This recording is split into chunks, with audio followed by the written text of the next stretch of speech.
आज मैं आपके साथ एक बहुत ही ट्रैजिक और सेंसिटिव टॉपिक पर बात करना चाह रही हूँ। रिसेंटली एक 8 क्लास के बच्चे ने 10 क्लास के बच्चे का मर्डर कर दिया अहमदाबाद में, जो कि बहुत ही सेंसिटिव टॉपिक है और ट्रैजिक तो है ही। तो इस तरीके के जब भी कोई इंसिडेंट होता है तो हमें ये सोचने पे हम मजबूर हो जाते हैं कि इसके पीछे कारण क्या है, क्यों ऐसा हो रहा है और हमारी जनरेशन जो है, हमारे मतलब आज की जो जनरेशन है वो कहाँ जा रही है। और जब इस बारे में मैंने सोचा, क्योंकि मैं साइकोलॉजिकल बैकग्राउंड से हूँ,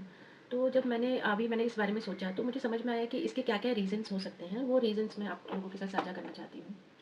तो पहली बात ये है कि कई बार जब हम अनरिज़ॉल्व्ड एंगर होता है या फ्रस्ट्रेशन होता है, अनरिज़ॉल्व्ड एंगर मतलब कि हमारे अंदर गुस्सा है लेकिन वो गुस्सा हमने निकाला नहीं है, कि जिस भी बात के लिए गुस्सा है या फ्रस्ट्रेशन हमारे अंदर रहा है और वो कभी हमने निकाला नहीं है। तो ऐसे केसेस में जब हमें मौका मिलता है, हमें मौका मिलता है इन द सेंस जिस भी क्लाइंट को, ह्यूमन बीइंग को, किसी भी इंसान को जब वो मौका मिलता है, तो वो इस तरीके से बाहर आता है। मतलब इस तरीके के फॉर्म में बाहर आ सकता है, एक कारण ये हो सकता है। दूसरा कारण ये हो सकता है कि जब हम खुद हेल्पलेस फ़ील करते हैं, जब हमें ऐसा लगता है कि यार हमारी लाइफ़ में कुछ भी नहीं है, मतलब हम कुछ कर नहीं पा रहे हैं, और जब हमें कभी ऐसा मौका मिलता है कि हमसे कमज़ोर कोई आदमी है, हमसे कोई वीक है और हम उस पर वो ताकत दिखा पाएँ, उस पर हम अपना मतलब हम उसको कहीं से ओवर पावर कर पाएँ, तब हम ऐसा कोई काम कर सकते हैं। दूसरा उसमें फैक्टर एक हो जाता है मेंटल डिसऑर्डर,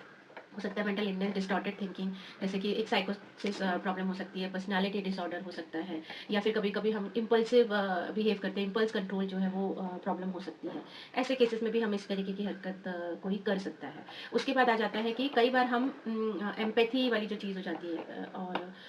रियलिटी जो है, या फिर मोरालिटी जो है, इन जो वर्ड्स है ना, इनसे हम काफ़ी दूर चले जाते हैं। जब हमें इनका एक्चुअली इसका मतलब ही नहीं समझता या हमारी लाइफ में इनकी कमी होती है, तब इस तरीके की हरकत हम कर सकते हैं। उसके बाद कोई आपका पास्ट ट्रॉमा रहा हो या कोई ऐसा अब्यूज़ आपको किसी ने किया हो, और वो आपके अंदर रहते वो इतना, वो एग्रेशन इतना बढ़ गया कि उसने एक वॉयलेंस का रूप ले लिया, और कहीं जाके फिर आपने उसको नेग्लेक्टेड आपने फ़ील किया हो पहले कभी, आपको कोई ट्रॉमा रहा हो, चाइल्डहुड ट्रॉमा, तो और वो रिपीट होता रहा हो, मतलब एक ही बार नहीं, कई बार ऐसी चीज़ें आपके साथ हुई हो, तो उस केसेस में भी ऐसी चीज़ें करना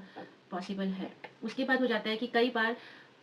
हम खुद इतने हर्ट हुए रहते हैं, तो हमें किसी और को हर्ट करने में कोई प्रॉब्लम नहीं लगती। हमें वो नेचुरल लगता है, नॉर्मल लगता है कि जब मैं रो सकता हूँ, तो सामने वाले ने रो दिया तो क्या हुआ? या फिर मैंने जब इससे डील कर लिया तो सामने वाले को भी हो गया तो क्या हुआ? एक रिवेंज वाली जो चीज़ होती है ना, वो फीलिंग आ जाती है। उस केसेज़ में भी ऐसा हो सकता है। उसके बाद एक आता है सोसाइटल एंड एनवायरमेंटल फैक्टर्स, कि आपने यदि अपने घर में डोमेस्टिक वायलेंस देखा है, आपकी फैमिली में, कहीं पे, आपके रिलेटिव्स में, अपने फ्रेंड्स के घर पे, कहीं पे आपने ये सारी चीज़ें देखते आ रहे हो आप, और आपको लगता है कि ये काफ़ी नॉर्मल है, इससे कोई बहुत ज़्यादा फ़र्क नहीं पड़ता। तो ये भी एक फैक्टर है जहाँ पे आपके लिए जो डेफिनेशन होती है ना वायलेंस की, वो एक्चुअली वो वायलेंस ना होते हुए एक नॉर्मेलिटी बन जाती है आपके लिए, तो उसके कारण भी ऐसा हो सकता है।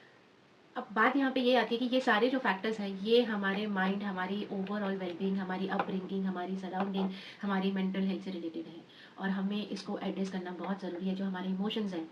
उनको बाहर निकालना, एग्रेशन को बाहर निकालना, किस तरीके से बाहर निकालना है, उसको कैसे सही चैनलाइज़ करना है, सही डायरेक्शन में लेके जाना है, वो बहुत ज़्यादा इम्पोर्टेंट है। It's a high time that we need to take proper initiative, so that we could address it